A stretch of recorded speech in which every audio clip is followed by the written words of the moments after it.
আদালত, আল্লাহর আদালতে বিচারের জন্য সাক্ষীর দরকার হয় না কেন? আল্লাহ নিজেই আজিজ নাজির। আল্লাহ নিজেই আজিজ নাজির। নাকি আপনারা খুব সন্দেহ আছে আল্লাহ যে আজিজ নাজির? আল্লাহ পাক রব্বুল আলামিন বহু আয়াত কোরআনে নাজিল করছেন শুধু এই কথাটা বোঝাইবার জন্য যে আমি আল্লাহ আজিজ নাজির, আমি আল্লাহ আজিজ নাজির। এমনকি এক আয়াতে পরিষ্কার ভাষায় বলেছেন ওমা কুন্না গায়বিন, আমি কোথাও অনুপস্থিত নই। আমি কোথাও অনুপস্থিত নই। বলুন তো, যিনি কোথাও অনুপস্থিত নন তিনি উপস্থিত কোথায়? সর্বত্র। তবে স্মরণ রাখতে হবে আল্লাহ যে সর্বত্র উপস্থিত, গুণগতভাবে সত্তাগতভাবে নয়। কারণ সমস্ত জগৎ সৃষ্টি করার আগেও আল্লাহ ছিলেন কিনা? আরশ কুরসি লৌহ কলম সৃষ্টি করার আগেও তো আল্লাহ ছিলেন। তখন আল্লাহ তাহার জন্য যেমন কোনো জায়গার দরকার হইছে না, আরশ কুরসি লৌহ কলম সৃষ্টি করার পরেও আল্লাহ তাহার জন্য কোনো জায়গার দরকার হয় না। সত্তাগতভাবে আল্লাহ কোনো স্থানে থাকেন না, গুণগতভাবে আল্লাহ সর্বত্র বিরাজমান। আল্লাহ আজিম নাজির সত্তাগতভাবে না গুণগতভাবে? হ্যাঁ, গুণগতভাবে। সত্তাগতভাবে আল্লাহ বিরাজমান থাকার জন্য কোনো স্থানের দরকার হয় না। হাদিস শরীফে রাসূল করিম সাল্লাল্লাহু আলাইহি ওয়াসাল্লাম বলেন ইন্নাকুম লা তাদউনা আসাম্মা ওয়ালা গায়বা, তোমরা যে আল্লাহর কাছে দোয়া করো তিনি বদিরও না, শুনেন সব কিছুই। ওয়ালা গায়বা, তিনি অনুপস্থিত নন, তিনি সর্বত্র উপস্থিত। কাজেই দোয়া চিৎকার দিয়া করতে হয় না, চুপে চুপে দোয়া করলেও আল্লাহ শুনেন। হাদিসের দ্বারাও প্রমাণ হইল আল্লাহ আজিজ নাজির, কোরআনের দ্বারাও প্রমাণ হইল আল্লাহ আজিজ নাজির। এখন যদি আপনি নবীরে তাজিম করতে গিয়ে বলেন নবী আজিজ নাজির, খার হমান বানাইলে আবার হুকা। নবীরে আল্লাহর হমান বানানির কথা তো নবীর শান না, যে আল্লাহর সাথে শরীকদার বানানি। কোরআনের বহু আয়াতে আল্লাহ নবীকে বলে দিয়েছেন আপনি আজিজ নাজির না, আপনি আজিজ নাজির না, আপনি আজিজ নাজির না। দুই একটা আয়াত আপনারা শোনাই। এক আয়াতে আল্লাহ বলেন ওয়ামা কুনতা লাদাইহিম ইয আজমাউ আমরাহুম ওয়া হুম ইয়ামকুরুন। ইউসুফ আলাইহিস সালামকে কুয়ায় নিক্ষেপ করার জন্য তার বড় 10 ভাইয়েরা যে সলা পরামর্শ করতেছিল, হে রাসূল করিম সাল্লাল্লাহু আলাইহি ওয়াসাল্লাম, আপনি যদি হাজির নাজির হইতেন ঘটনাক্ষেত্রে নিজেই থাকতেন, নিজেই জানতেন। যেহেতু আপনি হাজির নাজির না, এই জন্য কোরআন নাজিল করে আপনাকে ঘটনা জানাইয়া দিলাম। অন্য আয়াতে বলেন ওমা কুনতা লাদাইহিম ইয ইউলকুনা আকলামাহুম আইয়ুহুম ইয়াকফুলু মারইয়াম ওমা কুনতা লাদাইহিম ইয ইয়ামকুরু ইয ইয়াখতাসিমুন। হে রাসূল করিম সাল্লাল্লাহু আলাইহি ওয়াসাল্লাম, ঈসা আলাইহিস সালামের মা মরিয়ম যখন জন্মগ্রহণ করেছিলেন, মরিয়মের অভিভাবক সাব্যস্ত করার জন্য এরা একটা লটারি দিয়েছিল। লটারির ঘটনা বর্ণনা করে আল্লাহ বলেন হে মুহাম্মদুর রাসূলুল্লাহ, যদি আপনি হাজির নাজির হতেন আর ঘটনাক্ষেত্রে নিজেই থাকতেন, নিজেই জানতেন, আপনি হাজির নাজির না, এই জন্য আপনাকে কোরআন নাজিল করে আমি ঘটনা জানাইয়া দিলাম। বলেন হাজির নাজির শব্দটা আল্লাহ কোরআনে নবীর বেলায় ব্যবহার করেছেন না নিজের বেলায়? আল্লাহ নিজেকে বলেছেন আমি আজিজ নাজির, নবীকে বলেছেন আপনি আজিজ নাজির না। এরপর তার সাফাত জোর আছে, এরপরও আর দলিল লাগে না। সাফার জোরেই নবীরে আজিজ নাজির বানাই, সে বানাইয়ে ওই সারব। তুমি তোমার সাফার জোরে যা ইচ্ছা তাই করতে পারো, কিন্তু এইটা শিরিকি আকীদা ছাড়া সুন্নি আকীদা হবে না। মন গড়া যুক্তির কোনো হিসাব নিকাশ নাই বর্তমান দুনিয়াতে। কত রকমের মন গড়া যুক্তি দেব বক্তা হলতে আবিষ্কার করছেন, হিসাব নিকাশ নাই। একটা যুক্তি আপনারা শুনাই, আমার শ্বশুরকে সম্মান করার জন্য যদি আমি দাঁড়াতে পারি, আমার বাবাকে সম্মান করার জন্য যদি দাঁড়াতে পারি, আমার পীরকে সম্মান করার জন্য যদি দাঁড়াতে পারি, আমার উস্তাদকে সম্মান করার জন্য যদি দাঁড়াতে পারি, নবীকে সম্মান করার জন্য দাঁড়াতে পারবো না কেন? একটু সময়ের জন্য মানলাম বাবা তোর কথা, স্থায়ীভাবে মানলাম, কিছু না একটু সময় লাগে। বাবা তোর কথা একটু সময় লাগি মানলাম। আমার বাপরেও সম্মান করার লাগি দাঁড়াই, আমার শ্বশুরেও সম্মান করার লাগি দাঁড়াই, আমার পীররেও সম্মান করার লাগি দাঁড়াই, আমার উস্তাদরেও সম্মান করার লাগি দাঁড়াই, কাজে আমার নবীরেও সম্মান করার লাগি দাঁড়াইব। কিতা বানাইছ চিন্তা কইরা দেখ, এই চিন্তা কইরা দেখ, বেদিশার বেদিশা বানাইছটা কিতা? বাপের থেকে বাড়াইছে না বাপের সমান বাড়াইছে? হৌরের থেকে বাড়াইছে না হৌরের সমান বাড়াইছে? ফির থেকে বাড়াইছে না ফিরের সমান বানাইছে? উস্তাদের থেকে বাড়াইছে না উস্তাদের সমান বানাইছে? মান নাও বা মানো না, এই সমস্ত দুঃখাবাদী সমাজের নবীর নিরীহ উম্মতের সাথে চলছে, শানে রসুলের নাম দিয়া নবীকে অবমাননা করার এই চক্রান্ত সমাজে চলেছে।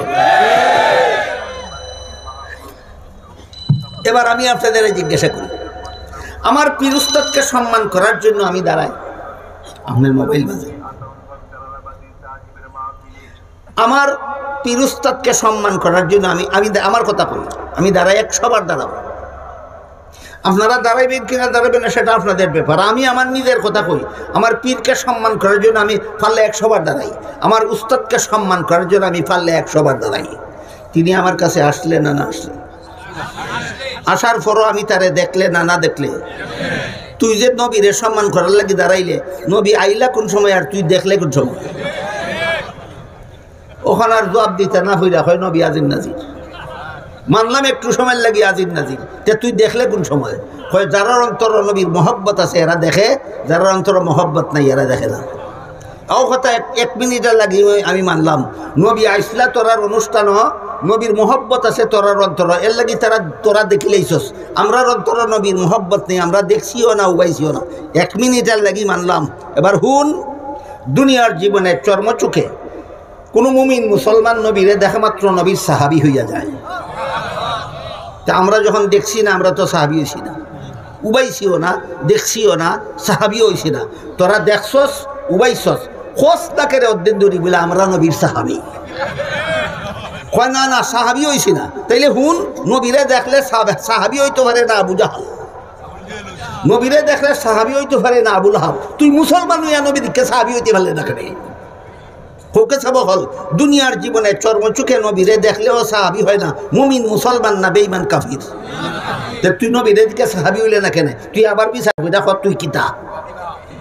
ওইটা হলো সাফাবাজির ফসল। কিসের ফসল? সাফাবাজির ফসল। সাফাবাজি করে শানে রসুল হয় না, সাফাবাজি করে শানে রসুল হয় না। শানে রসুলের বিবরণের জন্য কোরআন হাদিস যথেষ্ট। কোরআনের আরেকটা আয়াত শুনে সাবাহল নূহ নবীর ঘটনার দিকে যাই। আল্লাহ পাক রব্বুল আলামিন এক সূরার শুরুতে বলেন, ওয়াদ-দুহা ওয়াল-লাইলি ইযা সাজা মা ওয়াদ্দাআকা রাব্বুকা ওয়া মা ক্বালা ওয়ালাল আখিরাতু খায়রুল লাকা মিনাল উলা ওয়ালা সাওফা ইউতিকা রাব্বুকা ফাতারদা। একবার একটা ঘটনা উপলক্ষে আল্লাহ পাক রব্বুল আলামিন আমাদের নবীর কাছে কিছুদিনের জন্য ওহী নাজিল বন্ধ রেখেছিলেন। কিছুদিনের জন্য ওহী নাজিল বন্ধ রেখেছিলেন। এই সুযোগে আবুল আহাব এক বেঈমান, এর বউ আরেক বেঈমান। আবুল আহাবের বেঈমান বউ উম্মে জমিল নবীকে বলতে লাগলো, ও নবী, ও মুহাম্মদ। নবী তো কয় না, কয় ও মুহাম্মদ, তোমার সাথে যেমন তোমার আল্লাহর ডিসকানেকশন হইয়া গেল, তোমার আল্লাহর যেমন তোমার সাথে সম্পর্ক ছিন্ন হইয়া গেল, আল্লাহ যখন যেমন তোমার উপরে বেজার, তোমার কাছে যে আল্লাহ আর ওহি টহি পাঠাই না, ব্যবহার কিতা। আল্লাহর নবী লজ্জিত হইয়া আবুল আহাবের এই বউয়ের কথার কারণে গোপনে গোপনে নিরিবিলি থাকতেন আর নীরবে নীরবে কাঁদতেন। শেষ পর্যন্ত আল্লাহ পাক রব্বুল আলামিন ওহী নাযিল করে বলেন, কতগুলি কসম খাইয়া বলেন, আপনি ডিসকানেক্টেড না, আপনার সাথে আমার সম্পর্ক আগের মতো বহাল আছে, আপনার প্রতি আমি অসন্তুষ্ট হব না। একটা বিশেষ কারণে কিছুদিন ওহী বন্ধ রাখছিলাম। এই সুযোগে আবুল আহাবের বউয়ে আপনারে তিরস্কার করে শরম দিছে, মনে দুঃখ দিছে, আমি আপনার মনটা খুশি করে দেই। শুনেন, ওয়ালা সাউফা ইউতিকা রাব্বুকা ফাতারদা, আমি আপনাকে এমন দেওয়া দিমু খুশি না কইরা ছাড়তাম না। এমন দেওয়া দিমু খুশি না করিয়া ছাড়তাম না। যেই আল্লাহ খুঁজুন সাথে সাথে নবী হন, আমার একটা উম্মত যতদিন দুদক থাকবো খুশি হইতামই না। ইতা কোরআনও আসেনি না নাই, ইতা হাদিসও আসেনি না নাই। তুই তো বেটা টেলিভিশনের সাথে যুক্তি দেস, তুই তো বেটা শয়তানের সাথে যুক্তি দেস, তুই তো বেটা শ্বশুরের সাথে যুক্তি দেস, তুই তো বেটা বাপের সাথে যুক্তি দেস। নবীর মর্যাদা যুক্তির উপর নির্ভরশীল নয়, নবীর মর্যাদার জন্য কোরআন হাদিস যথেষ্ট। এবার চলে নূহ আলাইহিস সালামের ঘটনা। হযরত নূহ আলাইহিস সালাম ৯৫০ বছর পর্যন্ত দুনিয়ার মানুষকে এক আল্লাহর ইবাদতের দাওয়াত দিলেন। ঈমান আনলো মাত্র ৪০ জন। ঈমান আনলো মাত্র ৪০ জন। আল্লাহ নূহ আলাইহিস সালামকে তখন জানাইয়া দিলেন, নূহ নবী, আপনি মানুষের মনের খবর জানেন না, আমি আল্লাহ জানি। এই মনের খবর ওই গায়েবের খবর, আরো অনেকগুলি আছে গাইবের খবর। গাইবের খবর আল্লাহ যতক্ষণ পর্যন্ত কোনো নবী রসুলের কাছে প্রকাশ না করেন ততক্ষণ পর্যন্ত কোনো নবী রসুল গাইবের খবর জানেন না। এই যে একটু আগে কইলাম, আল্লাহ সূরা নামলের 65 নম্বর আয়াতে আমাদের নবীকে নির্দেশ দিয়া বলেন, আপনি ঘোষণা করে দিন আসমান জমিনের কোনো বাসিন্দাই গায়েব জানে না একমাত্র আল্লাহ ছাড়া। ইমাম আবু হানিফা রহমতুল্লাহি আলাইহির লেখা আহলে সুন্নাত ওয়াল জামাতের আকীদা বিষয়ের অনেক কিতাব আছে। এর মধ্যে এক কিতাবের নাম আছে আল ফিকহুল আকবার। পৃথিবীর বিখ্যাত হানাফি মাযহাবের ভাষ্যকার আল্লামা মুল্লা আলী আল কারি রহমতুল্লাহি আলাইহি এই কিতাবের ব্যাখ্যা গ্রন্থ লিখেছেন শরহুল ফিকহিল আকবার। তাতে উল্লেখ আছে ওয়া যাকারাল হানাফিয়্যাতু তাসরিহান বিত-তাকফীর বিইতিকাদি আন্না নাবিয়্যা সাল্লাল্লাহু আলাইহি ওয়াসাল্লাম ইয়ালামুল গায়ব লিমুআরাদাতি কওলিহি তাআলা কুল লা ইয়ালামু মান ফিস সামাওয়াতি ওয়াল আরদিল গায়বা ইল্লাল্লাহ। এর অর্থ হলো যেহেতু আল্লাহ সূরা নামলের 65 নম্বর আয়াতে পরিষ্কার ভাষায় বলে দিয়েছেন একমাত্র আল্লাহ ছাড়া কেউ গায়েব জানে না, কাজেই কেউ যদি নবীরে তাজিম করার বাপ দেখাইয়া কয় নবী গায়েব জানেন, তাইলে সে কোরআনের আয়াত মানে না। যে কোরআনের আয়াত মানে না সে সুন্নি হবে দূরের কথা, মুসলমান থাকে না।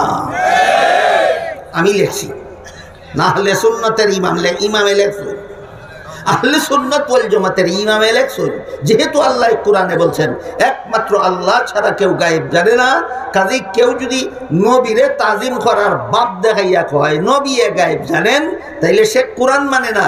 যে কোরআন মানে না সে নিজেই মুসলমান থাকে না। এই বেটা তুই তো নিজেই মুসলমান না, তোর আবার ওয়াহাবি কি তার সুন্নি কি তা?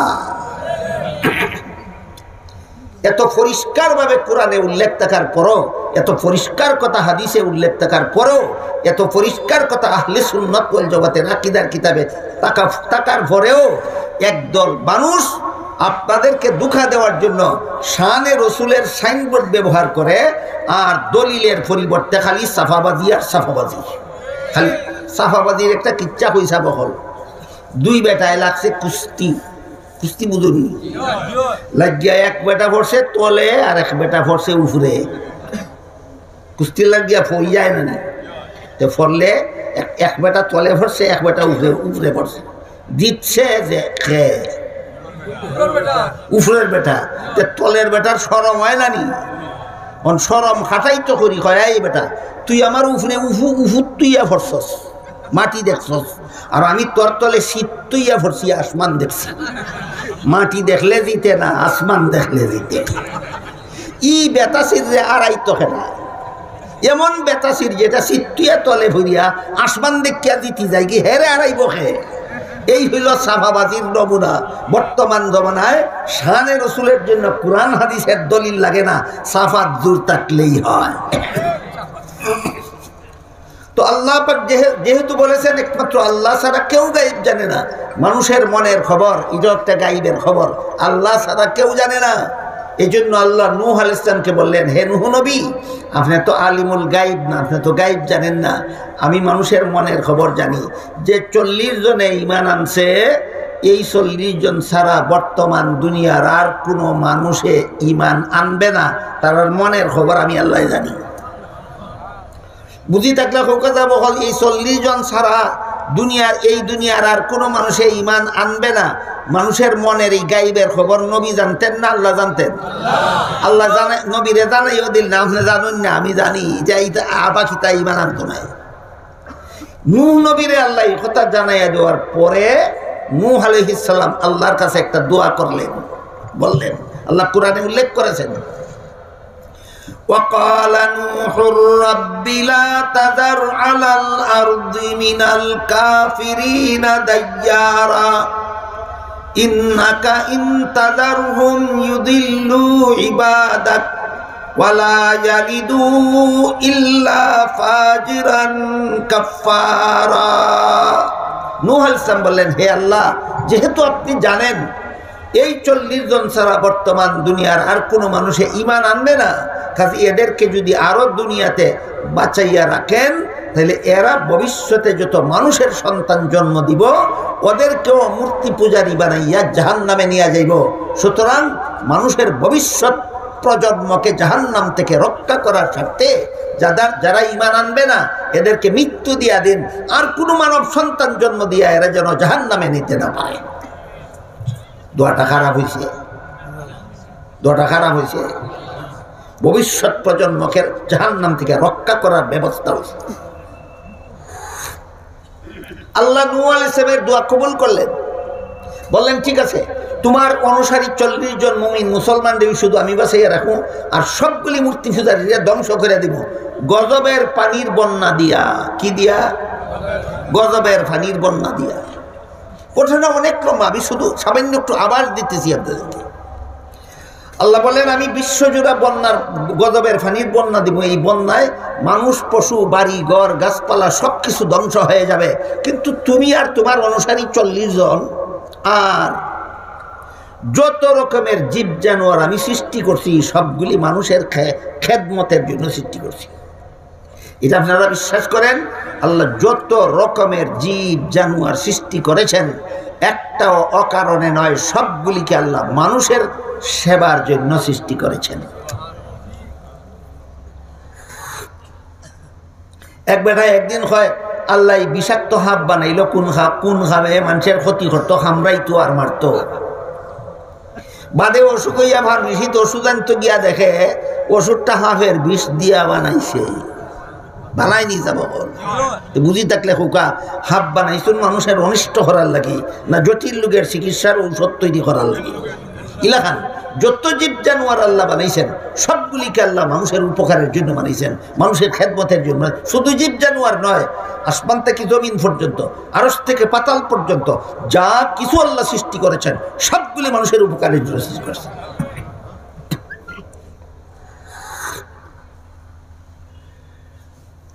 তো আল্লাহ পাক নূহ আলাইহিস সালামকে বললেন সবগুলি জানোয়ার তো মানুষের উপকারের লাগি বানাইছি। ওখানে যদি সব জানোয়ার ধ্বংস হইয়া যায়, ভবিষ্যতে জানোয়ারের প্রজন্ম যদি না থাকে, এইসব উপকারিতা মানুষের ভবিষ্যৎ প্রজন্মে ভাইতো না।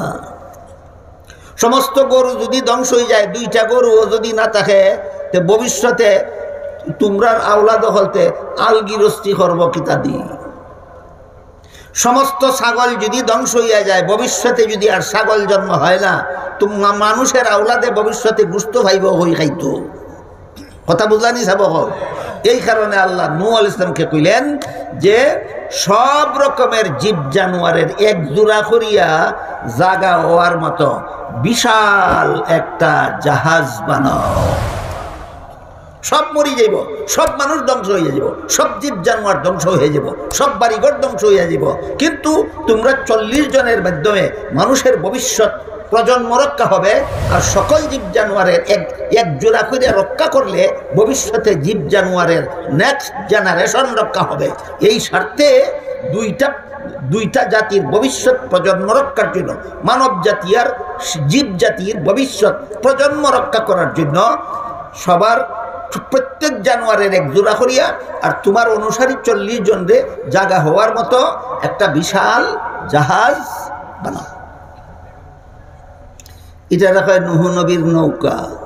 বুতে ধরছে ধরে একটা নৌকা নিয়ে বাসা সুরমা গাঙ্গ বাসাইয়া 40 জন মানুষ উঠাইয়া এক জোড়া ছাগল, এক জোড়া ভেড়া, এক জোড়া দুম্বা, এক জোড়া কুকুর, এক জোড়া শিয়াল, এক জোড়া তিমি মাছ, এক জোড়া বৈশ, এক জোড়া আত্মি নৌকা তুললা। দেখ বেটা তোর নৌকা যায় খুশ বুঝি থাকলে নৌকা চাব হল। এটা নৌকা আসিল না জাহাজ আসিল? এই আরেক বেদিশা যে জাহাজও চিনে না, নৌকাও চিনে না। আল্লাহ নূহ আলাইহিস সালামকে নৌকা বানাইতে কইছিলেন না জাহাজ বানাইতে কইছিলেন?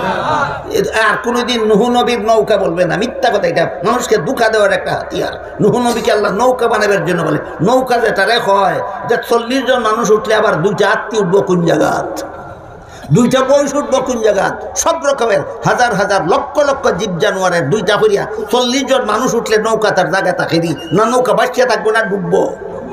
কাজে এটা নৌকা ছিল না, এটা জাহাজ ছিল। হযরত নূহ আলাইহিস সালামকে আল্লাহ হুকুম দিলেন এটা জাহাজ বানাও। কেমনে কেমনে বানাইবেন জাহাজ, কত বড় বানাইবেন, কিসে কি কাঠ দিয়া বানাইবেন, সব কিছু আল্লাহ বাতাইয়া দিলেন।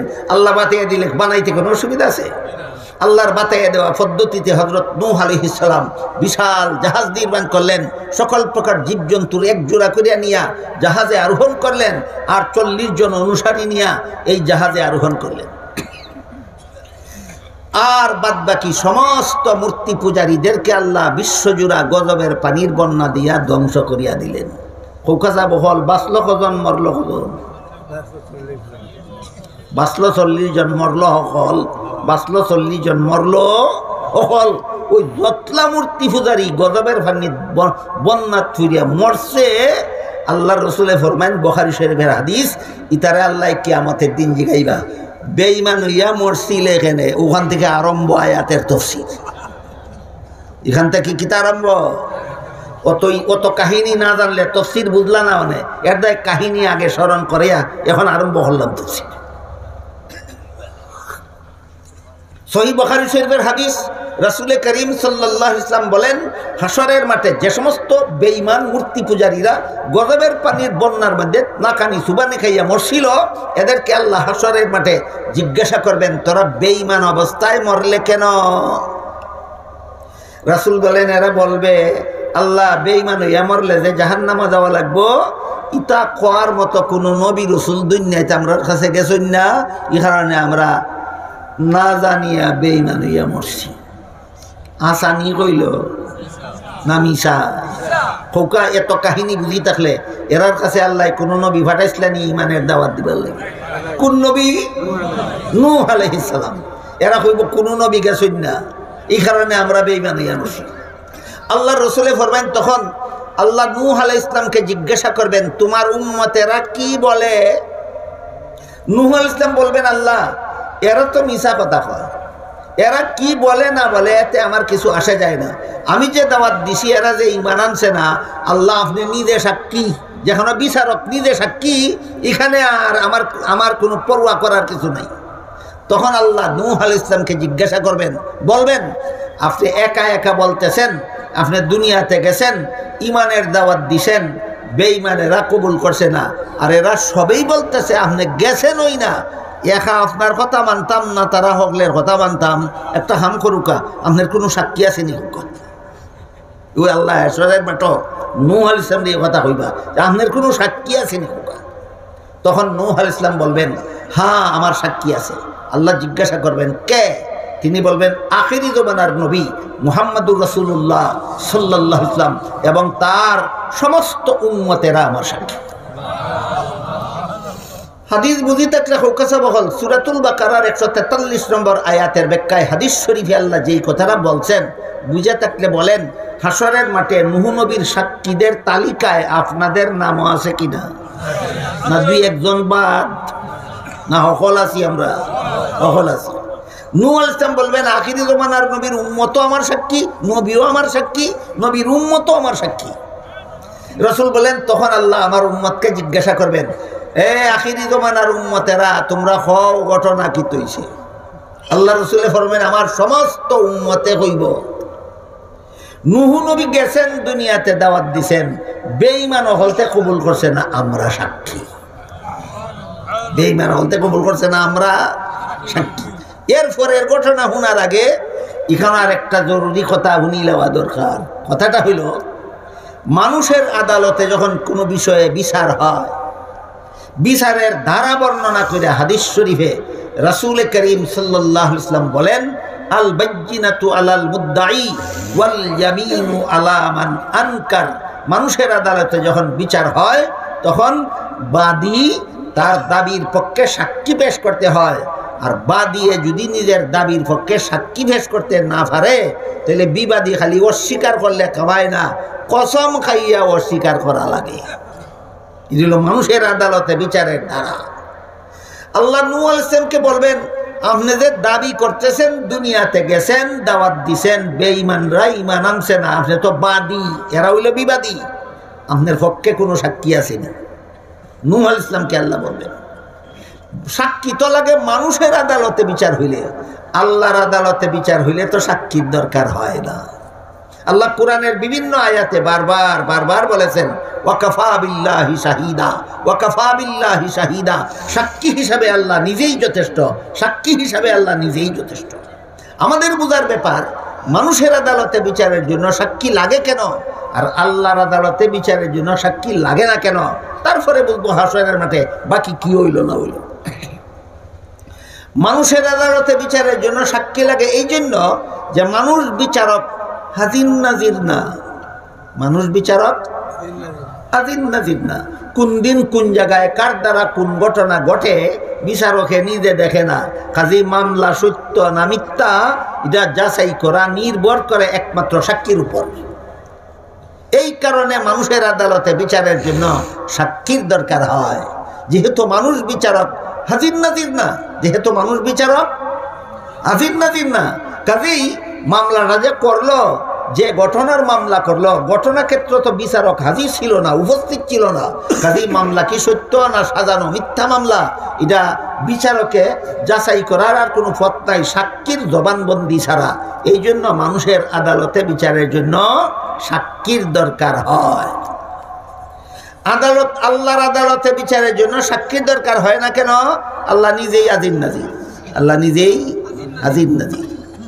নাকি আপনারা খুব সন্দেহ আছে আল্লাহ যে আজির নাজির? আল্লাহ পাক রব্বুল আলামিন বহু আয়াত কোরআনে নাজিল করছেন শুধু এই কথাটা বুঝাইবার জন্য যে আমি আল্লাহ আজির নাজির, আমি আল্লাহ আজির নাজির।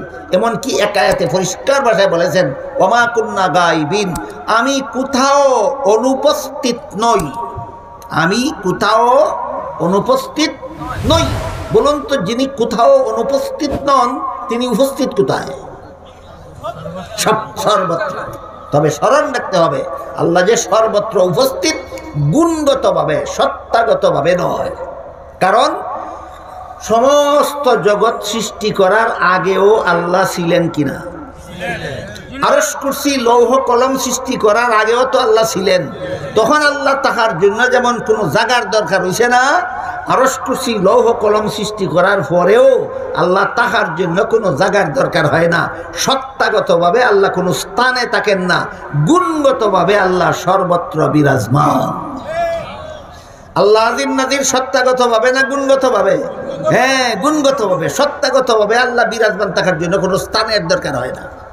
হাদিস শরীফে রাসূল করিম সাল্লাল্লাহু আলাইহি ওয়াসাল্লাম বলেন ইন্নাকুম লা তাদউনা আসাম্মা ওয়ালা গায়বা, তোমরা যে আল্লাহর কাছে দোয়া করো তিনি বদিরও না, শুনেন সব কিছুই। ওয়ালা গায়বা, তিনি অনুপস্থিত নন, তিনি সর্বত্র উপস্থিত। কাজেই দোয়া চিৎকার দিয়া করতে হয় না, চুপে চুপে দোয়া করলেও আল্লাহ শুনেন। হাদিসের দ্বারাও প্রমাণ হইল আল্লাহ হাজির নাজির, কোরআনের দ্বারাও প্রমাণ হইল আল্লাহ হাজির নাজির। এখন যদি আপনি নবীরে তাজিম করতে গিয়ে বলেন নবী আজির নাজির, খার হমান বানাইলে আবার হুকা। নবীরে আল্লাহর হমান বানানির কথা তো নবীর শান না, যে আল্লাহর সাথে শরীকদার বানানি। কোরআনের বহু আয়াতে আল্লাহ নবীকে বলে দিয়েছেন আপনি আজির নাজির না, আপনি আজির নাজির না, আপনি আজির নাজির না। দুই একটা আয়াত আপনারা শোনাই। এক আয়াতে আল্লাহ বলেন ওয়ামা কুনতা লাদাইহিম ইয আজমাউ আমরাহুম ওয়া হুম ইয়ামকুরুন। ইউসুফ আলাইহিস সালামকে কুয়ায় নিক্ষেপ করার জন্য তার বড় 10 ভাইয়েরা যে সলা পরামর্শ করতেছিল, হে রাসূল করিম সাল্লাল্লাহু আলাইহি ওয়াসাল্লাম, আপনি যদি হাজির নাজির হইতেন ঘটনাক্ষেত্রে নিজেই থাকতেন, নিজেই জানতেন। যেহেতু আপনি হাজির নাজির না, এই জন্য কোরআন নাজিল করে আপনাকে ঘটনা জানাইয়া দিলাম। অন্য আয়াতে বলেন ওমা কুনতা লাদাইহিম ইয ইউলকুনা আকলামাহুম আইয়ুহুম ইয়াকফুলু মারইয়াম ওমা কুনতা লাদাইহিম ইয ইয়ামকুরু ইয ইয়াখতাসিমুন। হে রাসূল করিম সাল্লাল্লাহু আলাইহি ওয়াসাল্লাম, ঈসা আলাইহিস সালামের মা মরিয়ম যখন জন্মগ্রহণ করেছিলেন, মরিয়মের অভিভাবক সাব্যস্ত করার জন্য এরা একটা লটারি দিয়েছিল। লটারির ঘটনা বর্ণনা করে আল্লাহ বলেন হে মুহাম্মদুর রাসূলুল্লাহ, যদি আপনি হাজির নাজির হতেন, ঘটনা ক্ষেত্রে নিজেই থাকতেন, নিজেই জানতেন, আপনি হাজির নাজির না, এই জন্য আপনাকে কোরআন নাজিল করে আমি ঘটনা জানাইয়া দিলাম। বলেন হাজির নাজির শব্দটা আল্লাহ কোরআনে নবীর বেলায় ব্যবহার করেছেন না নিজের বেলায়? আল্লাহ নিজেকে বলেছেন আমি আজির নাজির, নবীকে বলেছেন আপনি আজির নাজির না। এরপর তার সাফাত জোর আছে, এরপরও আর দলিল লাগে না। সাফার জোরেই নবীরে আজির নাজির বানাই, সে বানাইয়ে ওই সারব। তুমি তোমার সাফার জোরে যা ইচ্ছা তাই করতে পারো, কিন্তু এইটা শিরিকি আকিদা ছাড়া সুন্নি আকিদা হবে না।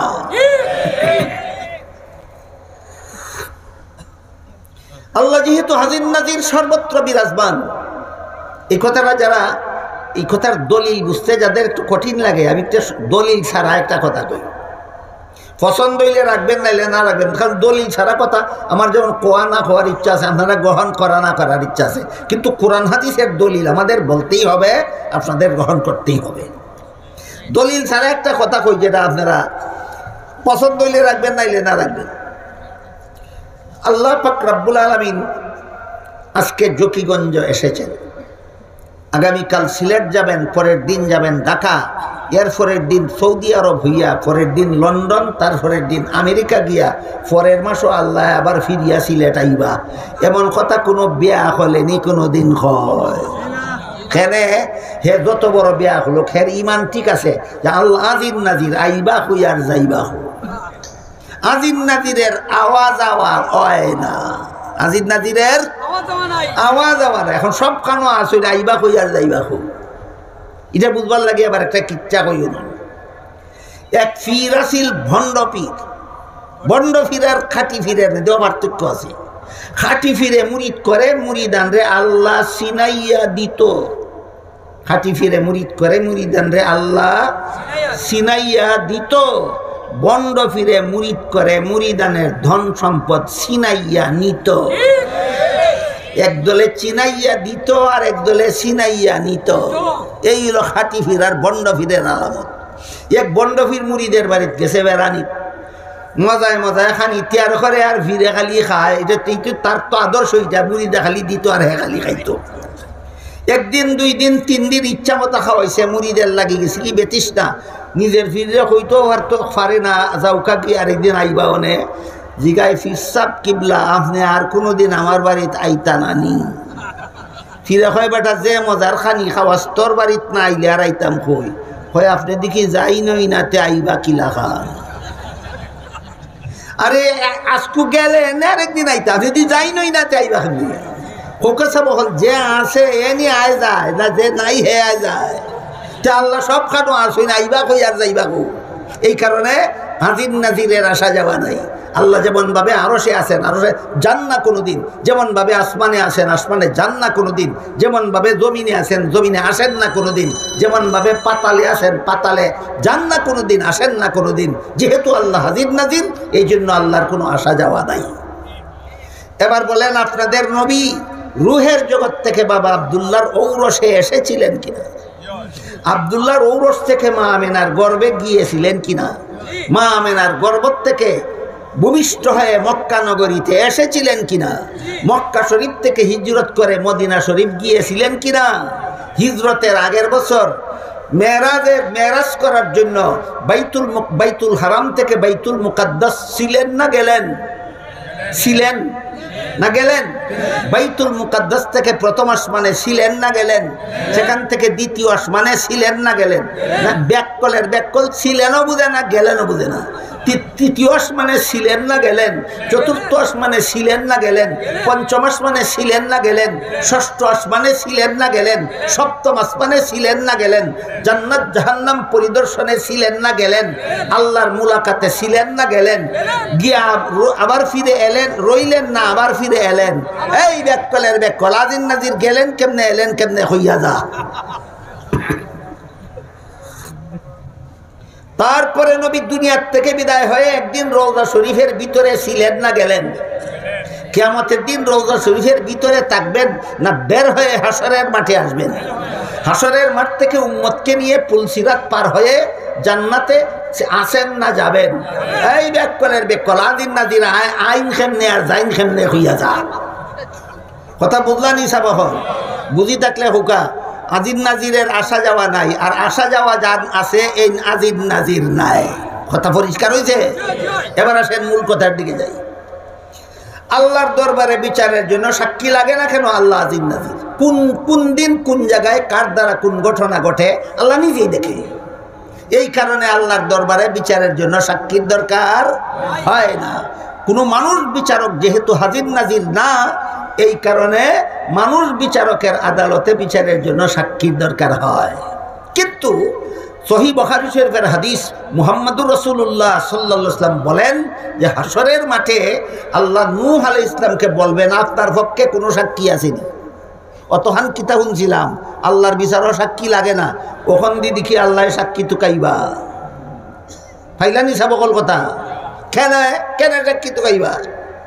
এখানে মুফাসসিরিনে কেরাম লিখেছেন যে আল্লাহ নূহ আলাইহিস সালামের কাছে সাক্ষী তালাশ করবেন ঘটনার সত্য মিথ্যা যাচাই করার জন্য নয়। আল্লাহ আলিমুল গাইব, আল্লাহ জানেন সাক্ষীটা পেশ করা মাত্রই বেঈমানেরা হাসরের মাঠে একটা জেরা বাঁধাইয়া দিবে। এই জেরা যেখানে গিয়া নিষ্পত্তি হবে সেখানে গিয়েই প্রমাণ হয়ে যাবে তোমরা শ্রেষ্ঠ নবীর শ্রেষ্ঠ উম্মত। এই কথাটা হাসরের মাঠে সমস্ত জগৎবাসীর সামনে প্রকাশ করার জন্য আল্লাহ সাক্ষী তলব করবেন, ঘটনা যাচাই করার জন্য নয়। তাই নূহ আলাইহিস সালামের কাছে আল্লাহ জিজ্ঞাসা করবেন আপনার কোনো সাক্ষী আসেনি? তিনি বলবেন সাক্ষী আছে। আল্লাহ জিজ্ঞাসা করবেন কে কে? নূহ নবী বলবেন আখিরি জমানার নবী মুহাম্মদুর রাসূলুল্লাহ সাল্লাল্লাহু আলাইহি ওয়াসাল্লাম এবং তার সমস্ত উম্মতেরা আমার সাক্ষী। তখন আল্লাহ আপনাদের জিজ্ঞাসা করবেন তোমরা কি জানো? রাসূল বলেন আমার সমস্ত উম্মতেরা বলবে আমরা জানি। নূহ নবী দুনিয়াতে গেছেন, ইমানের দাওয়াত দিয়েছেন, বেঈমানেরা কবুল করছে না। তখন বেঈমান ওই মূর্তি পূজারী জাতায় গদবের পানির বন্যার মধ্যে রাখানি সুবানি খাইয়া মরছিল। এরা কইব আল্লাহ সবগুলি সাক্ষীর বিরুদ্ধে আমাদের যুক্তিসঙ্গত অনাস্থা আছে।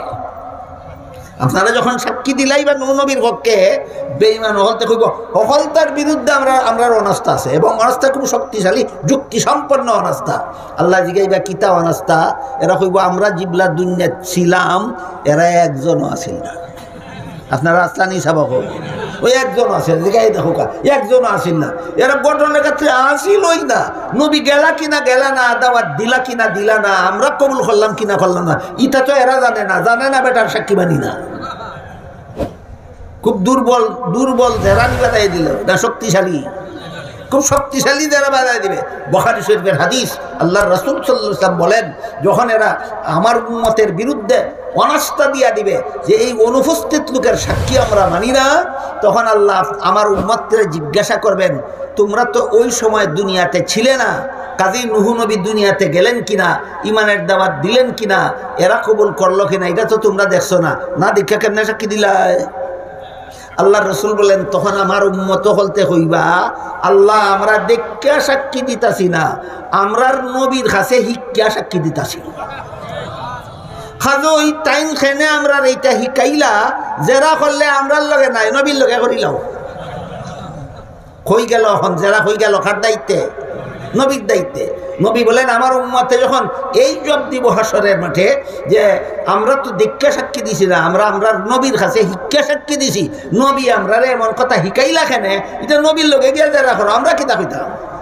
তখন আল্লাহ রসুল বলেন তখন আল্লাহ আমারে জিগাইবা আপনি বলে আপনার উম্মতরে ইটা হিকাইছেন বলে হিকাইছি, কেমনে হিকাইলা? বলে আপনার 30 পারা কোরআনও আপনি নিজে হইয়া দিসলা, আপনার কোরআনও ভাইয়া আমি আমার উম্মতে শিখাইছি, আমার উম্মতে আমার কাছে শিক্ষা সাক্ষী দিছে।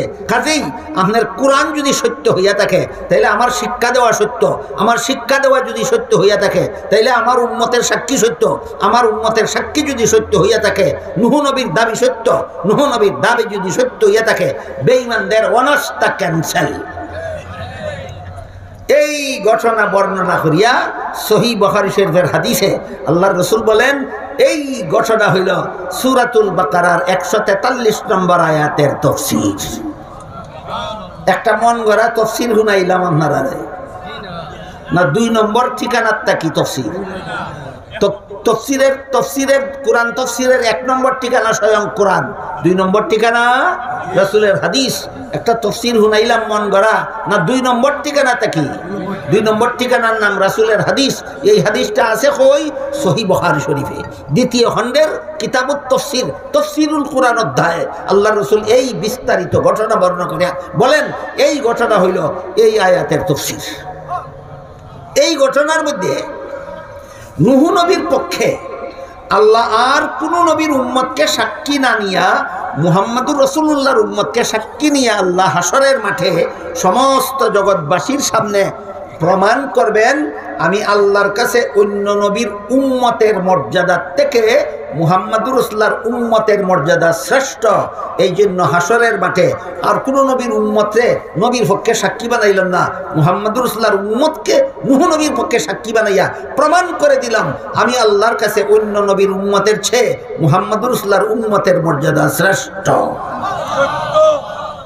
এরপরে বেঈমানরা যখন উম্মতের বিরুদ্ধে অনাস্থা দিবে অন্য কোন নবীরে সফাই সাক্ষী না নিয়া মুহাম্মাদুর রসুল্লাহকে উম্মতের পক্ষে সফাই সাক্ষী নিয়া হাসরের মাঠে সমস্ত জগৎবাসীর সামনে আমি প্রমাণ করে দিলাম আমি আল্লাহর কাছে সকল নবীর মর্যাদার চেয়ে মুহাম্মাদুর রসুল্লাহর মর্যাদা শ্রেষ্ঠ। এই কথাটাই হাদিস শরীফে রাসূল বলেছেন, ইন্নাল্লাহা ফাদ্দালানি আলাল আম্বিয়া ওয়া ফাদ্দালা উম্মতি আলাল উমাম। আল্লাহ আমাকে সমস্ত নবী রাসূলগণের উপর শ্রেষ্ঠ মর্যাদা দান করেছেন, আর আমার উম্মতকে সকল নবীর উম্মতের উপর শ্রেষ্ঠ মর্যাদা দান করেছেন।